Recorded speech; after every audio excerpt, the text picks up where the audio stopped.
Os ucranianos fizeram ataques aqui mais uma vez contra a refinaria de Syzran aqui em Samara, também contra uma outra indústria petrolífera aqui em Krasnodar Krai e também em Grozny, na Chechênia, teve um ataque que na verdade era direcionado para alguma instalação do governo checheno ali, talvez o Kadyrov, alguma coisa ali. Os russos dizem que o drone foi derrubado e acabou atingindo um prédio residencial, mas os ucranianos dizem que não, que o objetivo era aquele prédio mesmo, que haviam instalações militares naquele prédio. Vamos entender isso daqui. Também teve ataques ucranianos aqui na Crimeia, temporariamente ocupada, um monte de coisa destruída, um monte de equipamento militar destruído aqui, né? Na linha de frente, nenhuma novidade significativa. Agora, do ponto de vista diplomático, algumas coisas extremamente preocupantes. O presidente Zelensky foi vítima de uma tentativa de assassinato ontem lá em Dublin, na Irlanda. O presidente Zelensky esteve na Irlanda para participar de encontros com autoridades lá e 4 drones de grande porte, drones militares, atacaram a rota que o avião dele faria, só que o avião dele se adiantou e pousou antes do esperado. Então imagina-se que foi um ataque real. O objetivo era derrubar o avião do Zelensky e matar o Zelensky, né? Um absurdo isso. Mas outro absurdo completo é o fato de que os Estados Unidos, a gente ficou sabendo agora, que apresentou para os russos condições no plano de paz que não foram acordadas com o Zelensky, ou com a equipe ucraniana em Washington, né? Vocês lembram? A equipe ucraniana esteve em Washington para discutir o plano de paz e coisa e tal, e a equipe americana simplesmente ignorou os pontos que os ucranianos falaram, não, isso aqui a gente não vai negociar de jeito nenhum, e levou uma proposta para a Rússia que inclui concessões territoriais que os ucranianos já falaram que não vão fazer. A ideia dos americanos, é óbvio, é tentar forçar os ucranianos a aceitarem isso de qualquer jeito, o que é um absurdo completo, sem nenhuma lógica, né? Muito triste esse papel de traição que o Trump está fazendo com a Ucrânia e com todo o mundo livre.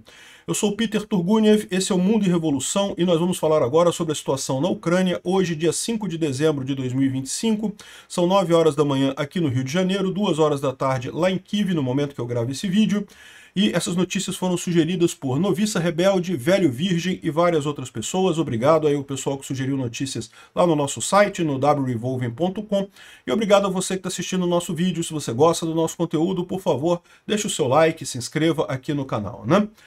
Pois bem, de ontem para hoje, os russos lançaram 137 ataques com drones, 80 deles foram derrubados pela defesa antiaérea ucraniana.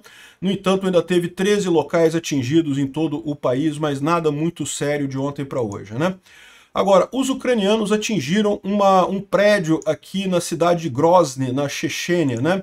Grozny é a capital da Chechênia, vocês lembram, a Chechênia é uma república que tentou se separar da Rússia há alguns anos atrás, algumas décadas atrás, mas infelizmente acabou sendo traída pelo pai do Kadyrov, que acabou fazendo um acordo com o Putin e encerrando a Rússia estava perdendo a guerra aqui na Chechênia também, mas aí o pai do Kadyrov fez um acordo com o Putin e acabou com a guerra e ele se tornou o presidente eterno, né? O pai do Kadyrov depois passou isso para o Kadyrov. Pois bem, aqui em Grozny, os ucranianos atingiram esse prédio aqui no centro da cidade, onde era escritórios do governo checheno.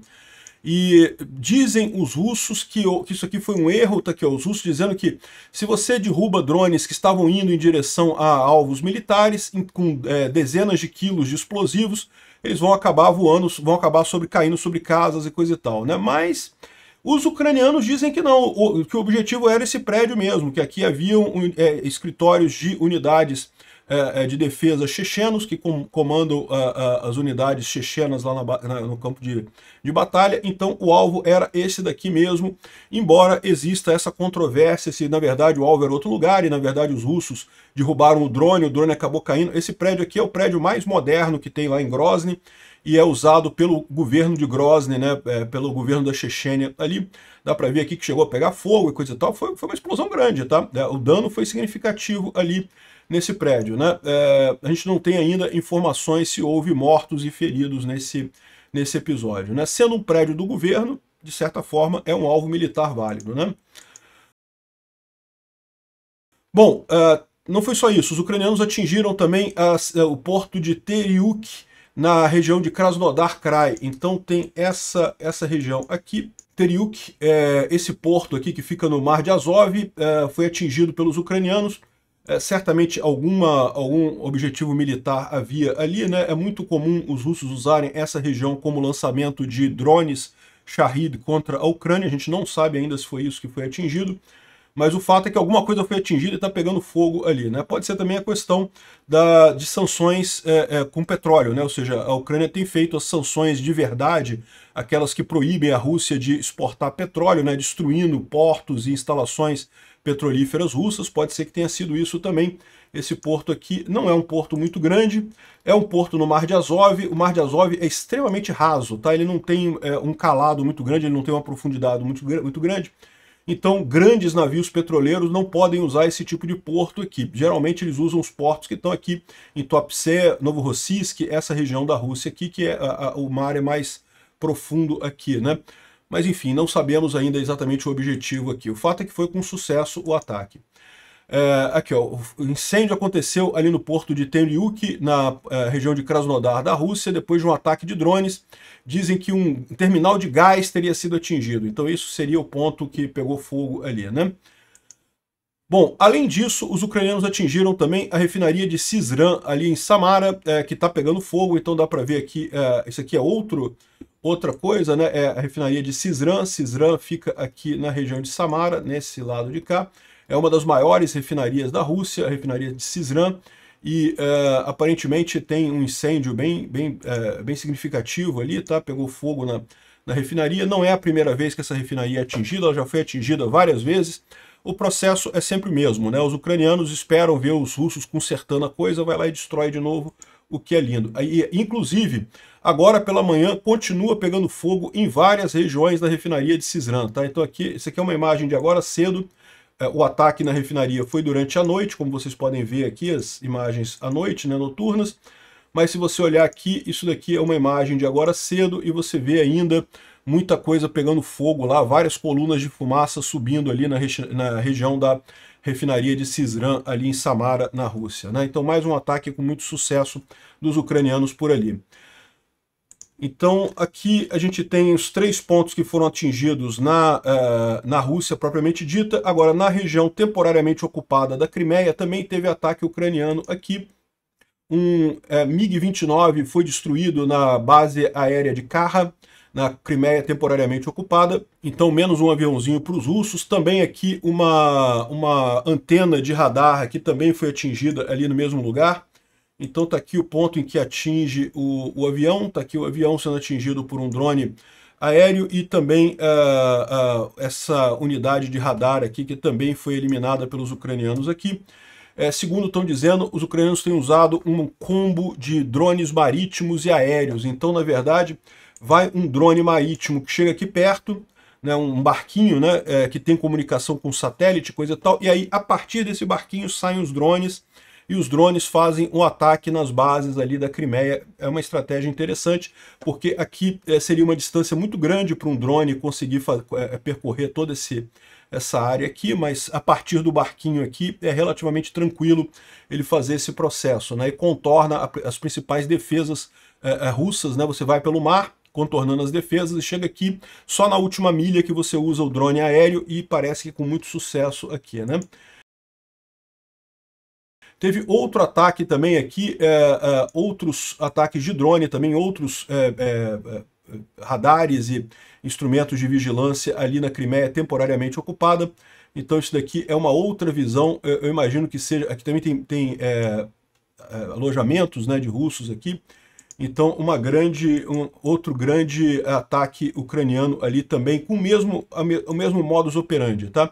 Chega o barquinho com os drones, a partir dali os drones vão e fazem um ataque. Então aquele primeiro foi aqui nessa região, não, desculpa, o primeiro foi aqui em Kharkiv, e o segundo foi aqui em Saki, nessa região aqui de Novo Fedorívica.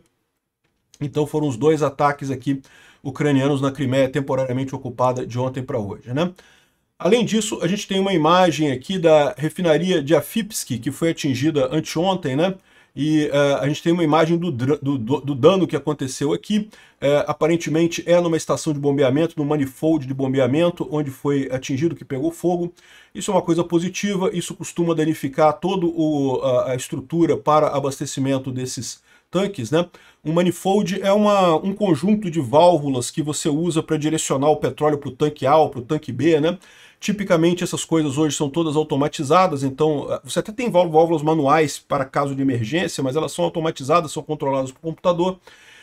Mas você explodindo esse manifold aqui, explodindo essa estrutura aqui de bombeamento e válvulas, é complicado de você consertar. É mais complicado consertar isso daqui do que os tanques propriamente ditos, tá? E os tanques ficam inutilizados do mesmo jeito, né? Então isso aqui teria sido o ataque em Afipsk que aconteceu aí há alguns dias atrás, né? Bom, falando sobre a linha de frente, os russos estavam dizendo que infiltraram na região de Yampil, de Lima, né, no eixo de Lima, mas foram eliminados completamente pelas forças especiais ucranianas. 3 russos foram neutralizados com apoio de drones e a região toda já foi limpa ali dos russos, né? Então, a gente tem falado sobre isso, os russos adoram dizer que tomaram a cidade, não, tomamos a cidade tal, e tomamos a cidade tal, e na verdade o que eles têm ali é meramente uma infiltração que o cara muito mal conseguiu, meia dúzia de mané, entrar ali na cidade, botar uma bandeirinha, tirar uma foto com a bandeirinha e sair correndo, e rapidamente os ucranianos vão lá e retomam a posição, né? Isso tem acontecido em várias cidades, Pokrovsk, Kupiansk e várias outras, né? Aqui, mais um caso aqui, ó. Os russos falsamente disseram que capturaram Dobropilha, perto de Ruliapole, de acordo com o Estado-Geral, o Estado-Maior das Forças Ucranianas. Um grupo de sabotagem e reconhecimento russo infiltrou no vilarejo e tirou umas fotos devido ao tempo ruim. O grupo desde então já foi eliminado e o vilarejo continua sob controle ucraniano. Então isso aí é o mais normal de acontecer, né? E aqui teve mais um caso desse, os russos tentaram usar uma coluna de veículos blindados para chegar em Konstantinivka, foram bombardeados fora da existência, perderam um monte de equipamento, perderam infantaria e tiveram que recuar com perdas, tá? Então não conseguiram também avançar com essa coluna de equipamentos ali, né? Isso é cada vez mais raro, os russos não têm capacidade de fazer isso, eles têm feito infiltrações com soldados apenas, infantaria apenas tentando tomar os lugares, mas isso não tem dado muito certo. Você acaba com muitos soldados russos mortos, pouco efeito de controle real sobre o local, e o máximo que você consegue é o efeito propaganda de botar uma fotozinha lá e dizer que conquistou o lugar. Enfim, essa é a estratégia russa aí que não está dando certo. E mostra um certo desespero do Putin, né? É o que eu falo para vocês. O Putin está fazendo uma força enorme nesse momento para forçar os ucranianos a aceitarem um acordo de paz de merda. Ele não vai conseguir, tá? O Trump tá entrando nessa também e não vai conseguir esse tipo de coisa, não. É uma pena porque é uma traição americana aos ucranianos, é uma traição da Europa aos ucranianos também. Vamos falar mais sobre isso daqui a pouquinho, né? Sobre a questão da linha de frente, os russos fizeram mais um puxão aqui em Vovchansk, de fato conseguiram tomar uma parte aqui da cidade, além do rio Vovcha. Isso aqui pode ser preocupante, mas eu acho muito pouco provável que os russos consigam avançar muito além disso daqui. Eles já tentaram isso no passado e não conseguiram. Me parece mais uma distração isso daqui do que qualquer outra coisa, né? Aqui em Lima, como a gente falou, na região de Yampil, eles estão dizendo aqui, tá vendo? Isso aqui é a infiltração que eles disseram que tomaram essa área aqui, mas os ucranianos dizem que não tomaram não, que já limparam essa área toda aqui, que é só infiltração aqui em Yampil, nessa região aqui, que supostamente teria sido tomada pelos russos, né? Aqui é na região de Novopavlivka. Novopavlivka está aqui embaixo, nessa região aqui, não tem nenhuma novidade por aqui, os russos continuam tentando avançar, mas não conseguem. Em Ruliapole também não tem nenhuma mudança aqui, né? Aqui é Dobropilha, onde a gente falou que os russos disseram que tomaram Dobropilha aqui nessa região, mas na verdade não tomaram, era uma infiltração. Enfim, normal, nenhuma novidade na linha de frente de ontem para hoje. O Instituto para Estudo da Guerra fala que o Putin continua com seu compromisso de guerra original, que ele não voltou atrás, que ele continua com os objetivos maximalistas dele de conquistar toda a Ucrânia e não sei o que lá. E é lógico que ele vai falar isso porque ele acha que o Trump vai entregar essa guerra dele para a Ucrânia, né? Eu fico me perguntando se o que aconteceu não foi exatamente a chantagem do Putin com o Trump. Porque vocês lembram? O Trump estava ajudando a Ucrânia, o Trump estava mandando tomahawks para a Ucrânia, estava falando já de que a Rússia não quer a paz e não sei o que lá. E aí saíram os arquivos do Jeffrey Epstein, e aí de repente o Trump voltou atrás em tudo, né? Falou, não, deixa pra lá, deixa eu vou brigar de novo com a Ucrânia, vou dizer que a Ucrânia não tem cartas, que ela tem que ceder tudo de novo. Eu fico me imaginando realmente se isso daí não é puramente chantagem com o Trump, né? Infelizmente, o Trump pode estar comprometido mesmo, existe essa chance de um compromate muito sério do Trump, porque a gente ficou sabendo de algumas coisas terríveis, tá? O Zelensky disse que a Ucrânia tem agora encontros com o lado americano visando progressos em relação a um acordo de paz duradouro, né? Isso é um ponto que a Ucrânia nunca se negou a negociar a paz, é lógico que tem interesse em acabar com essa guerra. Agora, os Estados Unidos classificou o tal do plano de paz para a Ucrânia, agora é classificado, ninguém sabe o que é, é proibido falar o que é o plano de paz para a Ucrânia. Eles querem forçar a Ucrânia a aceitar esse plano de paz sem nem divulgar o plano de paz, porque eles sabem que esse plano de paz simplesmente não vai ser aceito pela população da Ucrânia, não vai ser aceito pela Europa, não vai ser aceito nem pelos americanos. Eles esperam fazer isso no supetão, forçar os Zelensky a aceitar esse plano de paz de qualquer jeito.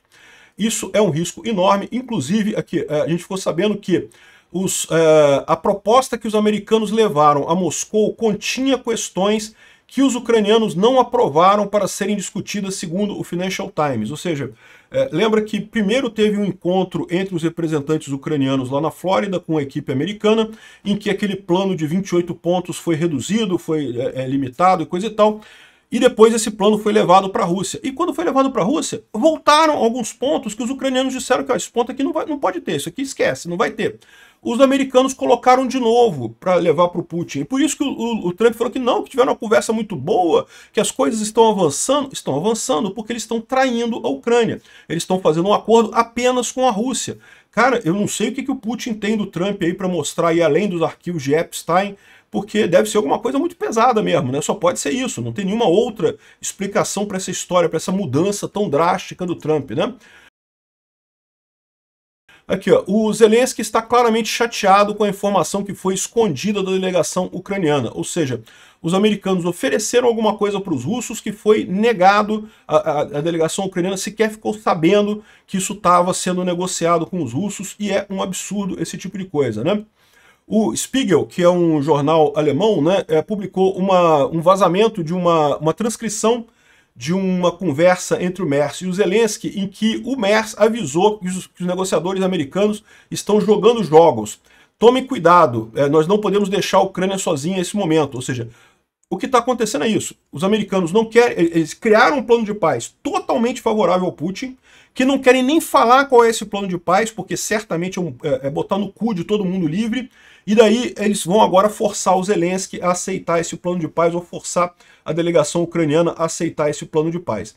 O Merz está avisando o Zelensky que não é para aceitar isso, para tomar cuidado. Eles estão jogando jogos.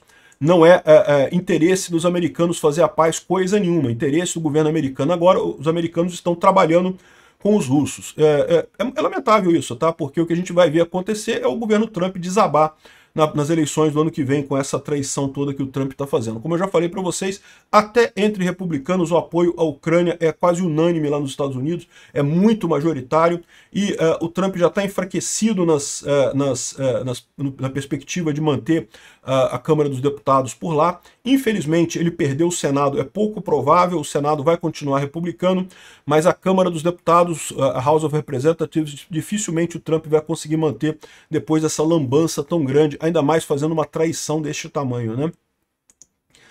Bom, os Estados Unidos pediram que os europeus se opusessem ao plano de emprestar dinheiro para a Ucrânia com o dinheiro que está retido lá na Bélgica, né? Lembra que eu falei para vocês, a Europa estava se encaminhando para emprestar dinheiro para a Ucrânia com base nesse dinheiro russo que está congelado, porque evidentemente vai haver reparação de guerra, então esse dinheiro vai ter que ser usado para reparação de guerra da Ucrânia. A Rússia tem uma fortuna para pagar, é muito mais do que esse dinheiro em reparação de guerra para ser feito, né? E agora, olha só, surpresa nenhuma, os Estados Unidos... Por que a Bélgica voltou atrás? Eu falei no vídeo de ontem. Os belgas perceberam o seguinte, os americanos vão fazer pressão, agora eu já não sei como é que esse negócio vai terminar, eu vou botar meu nome nessa história que eu posso me fuder nessa brincadeira. Por isso que os belgas voltaram atrás nessa história, porque os Estados Unidos está pressionando, porque quer manter os ativos russos como alguma coisa para ser usada na negociação de paz. Que porra é essa? Esses ativos têm que ser pagos, têm que ser usados para reparação para a Ucrânia. É evidente que é isso, não tem o que dizer de negociação com Putin. O Putin não tem pontos de negociação nessa história, né? E fica os Estados Unidos nessa brincadeirinha aqui de fingir que está negociando alguma coisa, né? Pior do que isso, os Estados Unidos agora publicou uma nova estratégia de segurança nacional em que abertamente ele se coloca contra a Ucrânia e a favor de obter a paz a qualquer custo. Ou seja, basicamente os Estados Unidos decidiram que vão entregar a Ucrânia para a Rússia a qualquer custo e não estão nem aí para nada e foda-se e caramba, isso é assustador no final das contas, o quanto o Trump está comprometido nessa história, né? Aqui, ó. A nova estratégia de segurança nacional americana culpa governos europeus não democráticos por falharem em fazer a paz com a Rússia e coloca uma posição pró-Rússia na OTAN, dizendo que a OTAN não pode mais continuar sua expansão e não sei o que lá, reflete a visão de nacionalistas em demografia europeia. Eu imagino que seja na questão de imigração. Nesse caso eu falo para vocês, eu sou a favor de imigração livre, eu acho que fronteira é linha arbitrária e não tem lógica esse negócio, e imigração é uma coisa positiva do ponto de vista econômico para qualquer país, principalmente para os países europeus que estão com taxa de fertilidade muito baixa. Mas a verdade é que eu entendo a revolta do pessoal, eu acho que é um pleito justo das populações europeias quererem limitar ou controlar a imigração. Então, mas aqui está colocando, né, nacionalismo branco. O cara pode ser esquerdista, não leva muito a sério, né?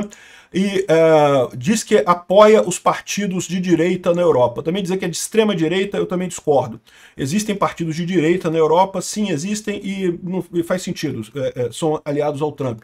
Muito embora alguns deles sejam muito mais lógicos do que outros. A Itália está no momento correto. A Itália apoia a Ucrânia. A Argentina apoia a Ucrânia. Agora, outros movimentos de direita na Europa realmente são trágicos, né? Toda a estratégia diz que o interesse americano deve ser, principal deve ser fazer um cessar-fogo das hostilidades na Ucrânia a qualquer custo. A administração Trump está em desacordo com os oficiais europeus que querem manter expectativas irrealistas para a guerra. Ou seja, está adotando a fala que não, porque a Rússia vai ganhar de qualquer jeito. Esse troço que os russetes falam desde o primeiro dia da guerra e não conseguiu ganhar nada, ao contrário, perdeu tudo que tentou de fato. Ah, porque tomou Pokrovsk. Nem tomou Pokrovsk ainda, cara. Mentira que tomaram Pokrovsk. E mesmo que tomem Pokrovsk, não faz diferença nenhuma. Esse pessoal tá impressionante. Eu não sei qual é o compromate que o Putin tem com o Trump, que realmente tá foda aqui, meu amigo. A estratégia diz que os governos europeus falharam em fazer a paz com a Rússia, mas não mencionam o sentimento pró-Ucrânia em toda a população europeia, em virtualmente qualquer país, a não ser a Itália e a Hungria, né? E a grande maioria do continente quer paz. Sim, é verdade, mas quer paz do jeito correto. A única maneira de fazer paz é punindo o agressor. Enfim, fala sobre a teoria da grande substituição, que é uma teoria da conspiração e coisa e tal, e que eu já falei para vocês. Olha só, dependendo de como você interprete essa teoria, eu concordo que entender que a grande substituição é uma coisa proposital, está sendo feita de propósito, é uma teoria da conspiração, não está sendo feita de propósito.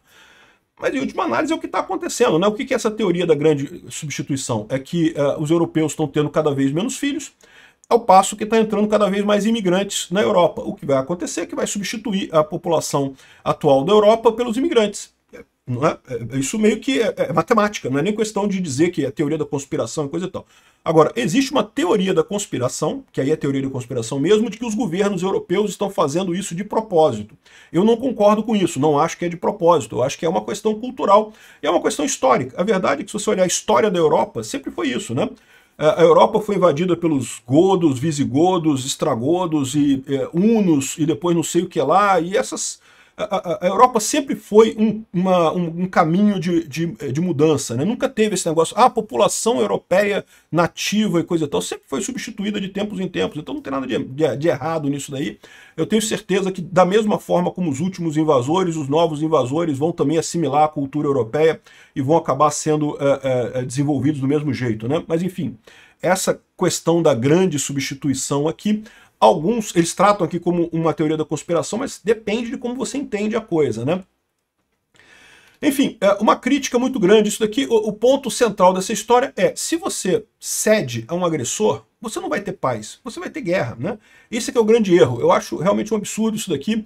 Estou com medo da administração Trump. O que esse cara vai fazer? Realmente, me arrependo de ter apoiado o Trump. Digo oficialmente isso. Aqui no Brasil está fazendo só cagada. talvez possa salvar a Venezuela. Isso seria uma coisa positiva, mas mesmo isso eu estou com dúvida se o Trump vai conseguir fazer no final das contas, né? O Reino Unido impôs novas sanções ao serviço secreto russo, então a Europa continua lutando contra a Rússia. Excelente notícia isso é uma coisa positiva. O Putin foi à Índia, está fazendo ligações com o Narendra Modi, que é outro também que está entrando numa de ditador de direita, aí, que é problemático pra caramba. E agora, a grande notícia que teve de ontem para hoje, que deixou muita gente assustada, o avião do Zelensky sofreu um atentado ontem em Dublin, tá? O Zelensky estava lá na Irlanda para encontrar com o pessoal, aqui, de acordo com a imprensa irlandesa, na segunda-feira, desculpa, não foi ontem, foi na segunda-feira. Na noite da segunda-feira, no aeroporto de Dublin, 4 drones de tipo militar, não identificados, tentaram atacar a aeronave do presidente Zelensky no momento do pouso. Eles falharam de fazer a operação apenas porque o avião pousou vários minutos mais cedo do que originalmente previsto. Então o plano é que no momento que o avião do Zelensky fosse pousar, esses drones iriam atrapalhar o pouso e causar um acidente. E, eventualmente, né, a ideia era matar o Zelensky, né? Só que como o avião do Zelensky adiantou, pousou mais cedo do que o esperado, os drones estavam atrasados, eles ainda tentaram fazer alguma coisa, mas não conseguiram, né? Como foi visto no momento do pouso, havia sido planejado, os 4 drones violaram a zona de não voo do aeroporto. Todo aeroporto tem uma zona em que é proibido drones, né? Mas essa proibição... Se você compra um drone comercial, ele vem com o chip dele lá, já proibido de voar em determinadas áreas. Eu aqui onde eu moro, eu tenho esse problema, porque eu moro tão perto do aeroporto Santos Dumont que eu não consigo voar drone aqui perto da minha casa. Todo lugar que é proibido por conta da proximidade do Santos Dumont. O drone nem obedece, ele não levanta voo. Você tem que pedir uma autorização para a ANAC para subir um drone, não sei o que lá. Aí eles te dão autorização, isso vai para o software do drone, aí libera dele voar em determinadas áreas. E tem outras áreas que nem com autorização você consegue voar, que é justamente no trajeto que os aviões fazem o pouso. Acho bastante razoável, realmente isso coloca em risco aeronaves que estão pousando no aeroporto, né? Agora, eu não preciso dizer para vocês que já existe, se você baixar na internet, tem patches que você bota que anula completamente essa validação e você pode voar drone sem nenhum controle. É óbvio que tem isso, né? E drones militares também, o pessoal simplesmente passa por cima disso e estão ignorando qualquer coisa disso aí. E eles estão dizendo que foram 4 drones grandes de tipo militar que tentaram fazer isso. É uma coisa preocupante. Estão tentando matar o Zelensky. A polícia local lançou uma investigação. Os mesmos drones foram vistos sobre um barco militar que estava participando da segurança do Zelensky. E as forças de segurança irlandesas estão determinando se os drones foram lançados de terra ou secretamente de um navio. Ou seja, quem que lançou esses drones, né? Está fazendo a investigação aqui agora. Repara como é que isso é uma coisa que interessaria ao Putin nesse momento, né? Porque justamente ele sabe, o Zelensky não vai aceitar esse plano de paz. O Putin precisa que esse plano de paz seja aceito a todo custo, porque ele está desesperado, o exército dele não consegue mais avançar. Ele sabe que muito em breve vai começar o ponto de inflexão, que a Ucrânia vai começar a avançar na linha de frente, e isso pode ser trágico para ele numa situação que a economia já está muito frágil. Se começar a perder território na guerra, ele vai ficar numa situação muito complicada. Então, ele precisa desse acordo de paz agora, embora ele não possa aceitar isso, a não ser que seja uma vitória completa entregue pelo Trump. E uma maneira dele fazer isso seria justamente matar o Zelensky, ia deixar a liderança ucraniana toda desarrumada, porque até o chefe do gabinete dele recentemente foi demitido por conta de denúncias de corrupção, que era o número 2 lá do Zelensky. Ou seja, ficaria uma situação bastante complicada para a negociação desse acordo de paz. O governo ucraniano ficaria fragilizado para aceitar esse acordo de paz de bunda do Trump e do Putin, né? Ou seja, claramente foi uma tentativa de fazer isso e, como não é surpresa de ninguém, mais uma vez falhou, né? Zelensky foi quase assassinado, o presidente por pouco evitou um ataque de drones. Eles falaram que foi por volta das 11 horas da noite da segunda-feira que aconteceu isso. Eram drones muito caros, grandes e desenhados para propósitos militares. O incidente foi classificado como um ataque híbrido. É realmente assustador isso daí. Bom, o Zelensky designou o novo chefe de gabinete dele, o Mikhailo Fedorov. Realmente esse rapaz é muito bom, é um político jovem lá da Ucrânia, é o cara que fez a ponte com Elon Musk para conseguir as Starlinks lá no início da guerra, que foi uma coisa que realmente salvou a Ucrânia no início da guerra. Não se pode subestimar isso, por mais que o Elon Musk tenha virado Rousset depois. O fato é que no início da guerra as Starlinks foram cruciais para a Ucrânia e foi o Fedorov que conseguiu esse negócio. Ele é ministro para relações tecnológicas, para evolução tecnológica da Ucrânia. É um cara novo, é um cara que não é metido em política, ligado à tecnologia. Eu gosto dele. Acho que o nome dele foi um bom nome que o Zelensky colocou no lugar do Yermak, né? É lógico, ele não é um político muito experiente, é um outsider. Isso é uma coisa positiva ou negativa? É difícil de saber. Mas eu acho que foi uma boa escolha. Ele, sem dúvida alguma, é um cara muito inteligente e um cara que tem uma capacidade de reforma tecnológica muito bacana. Espero que dê certo essa figura aí. E é bom o Zelensky já está rearrumando o governo dele, porque, como a gente sabe, eles estão tentando desestabilizar a Ucrânia para forçar a aceitação desse acordo de paz, né? Bom, a cidade de Kyiv, esse aqui é o prefeito de Kyiv, ele é de oposição ao Zelensky lá, mas oposição respeitosa, é lógico, ele não quer tirar o Zelensky, porque sabe que no meio da guerra não tem sentido. Ele anunciou mais apoio para os defensores lá, para os jovens que estão defendendo a Ucrânia, que são lá de Kyiv. Outra informação interessante, várias companhias aéreas europeias disseram que estão prontos para começar a voar para a Ucrânia imediatamente, caso exista um acordo de paz. Não vejo a hora disso acontecer, eu quero voltar à Ucrânia ano que vem. Quem sabe eu já não vou de avião para a Ucrânia, seria ótimo, que realmente aquela viagenzinha de trem de Varsóvia até Kyiv é longa, tá? 17 horas num trem é chato, né? Ok, tipo, dorme a maior parte do tempo, você vai dormindo à noite, né? Mas ainda assim é cansativo. De qualquer forma, não vejo a hora de voltar a ter avião lá para a Ucrânia, né? Não sei se precisa esse negócio de paz, né? Já tem aeroportos na Ucrânia que são bastante seguros. É lógico, em caso de bombardeio russo, os voos teriam que ser suspensos, mas fora isso, é bem tranquilo, né? Obrigado por assistir nosso vídeo até o final. Tem alguns links para você nos ajudar aí na tela e também na descrição desse vídeo. Contribua com o nosso projeto.